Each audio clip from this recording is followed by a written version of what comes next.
Pertama, untuk Bapak Ibu yang belum memiliki akun Google Scholar, jika sudah login kepada email, maka ini tidak perlu login lagi nanti di Google Scholar.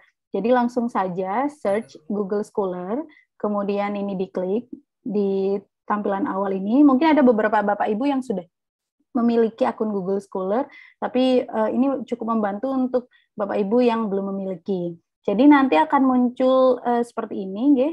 Kalau misalkan sudah memiliki sudah login di email masing-masing. Nah, kemudian karena ini kalau misalkan akun email saya sudah memiliki akun Google Scholar, saya jadi cari akun email yang belum memiliki Google Scholar. Jadi langsung setelah tadi scholar.google.com, nanti biasanya bisa pilih akun mana yang belum memiliki akun Google Scholar. Misalkan bukan akun ini, maka bisa tambahkan akun. Ini misalkan ya, tambahkan akun. Kemudian misalkan gunakan akun lain.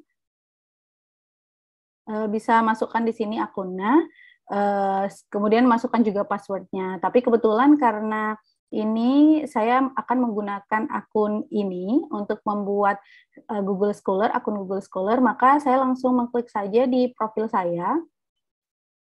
Kemudian saya masukkan, misalkan namanya saya tetap saja nih Firman A, ini bisa diisi dengan nama lengkap Bapak Ibu, supaya ini bisa sama dengan nama artikel Bapak Ibu nanti, karena ini hubungannya dengan artikel yang Bapak Ibu publish. Ini dimasukkan di afiliasi, afiliasi Bapak Ibu, misalkan Universitas Trunojoyo Madura, misalkan ini bidang minatnya pemasaran, boleh. Ini halaman beranda, opsional, jadi Bapak Ibu boleh menggunakan akun yang institusi atau bisa saja dikosongkan. Setelah itu, untuk itu kita akan masuk ke artikel di sini, jadi Bapak Ibu bisa memilih artikel Bapak Ibu tuh yang mana, tapi misalkan tidak memiliki artikel yang sudah dipublish, nanti berarti artikelnya 0.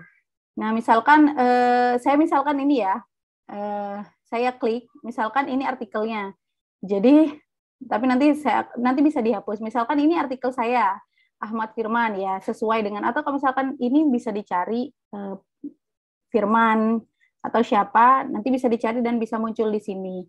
Misalkan ini, ya udah saya ini klik, kemudian klik tanda ini. Nah, setelah itu akan muncul ke tahapan ketiga, yaitu setelan atau aturan, di mana akan lebih baik menggunakan ini, terapkan update secara otomatis.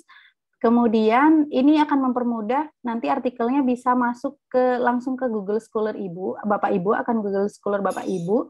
Kemudian dan jangan lupa untuk melakukan tanda centang di visibilitas profil. Jadi jadikan profil saya untuk umum sehingga halayak bisa melihat akun Google Scholar Bapak Ibu. Kemudian klik selesai.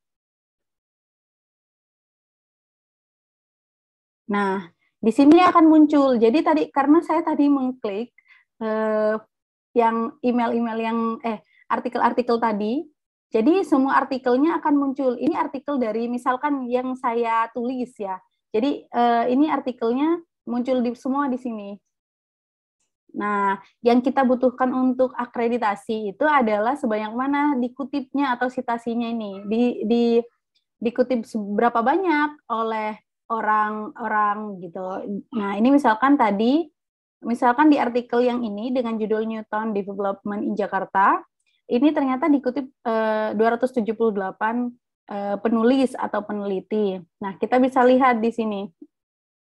Nah, seperti ini. Nah, ini fungsinya, kalau misalkan artikelnya ternyata dikutip oleh jurnal-jurnal internasional, ini akan mampu mengupgrade, membantu akreditasi Magister Manajemen, seperti itu. Nah, Bapak Ibu, jika misalkan artikel Bapak Ibu memang tidak ada secara otomatis yang tadi, maka Bapak Ibu bisa menambahkan secara manual, seperti ini. Judulnya apa, kemudian misalkan masuk ke jurnal atau konferensi, bisa buku atau tesis, paten, dan sebagainya, nanti bisa ditulis misalkan pemasaran, pengarangnya siapa, pengarangnya misalkan saya, misalkan dan ini ya, A, AR, AF ya tadi, Firman. Misalkan seperti ini, tanggal terbitnya, misalkan lengkap 080321, jurnalnya apa? Misalkan saya isi jurnal kajian ilmu manajemen jilid ke berapa atau volume ke berapa, kemudian terbitan ke berapa, halaman nanti ada di halaman berapa, misalkan 11 sampai 27, penerbitnya siapa, misalkan Fakultas Ekonomi dan Bisnis Universitas Trunojoyo Madura, misalkan. Nah, ini nanti bisa muncul di nah, ini akan muncul di sini. Seperti itu Bapak Ibu untuk pembuatan akun Google Scholar.